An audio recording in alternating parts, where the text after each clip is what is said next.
Hi, this is the HUAWEI NOVA 11 Pro and I'll show you how to add or remove home screen widgets on this device.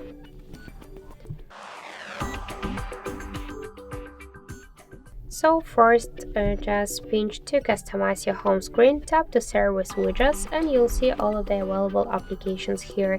Select one from the widgets. For example, let's use this one. Tap to add to home screen. Now we could see that the widget added automatically to our home screen. To just change the position of the widget, you should just hold it and drag it by this way.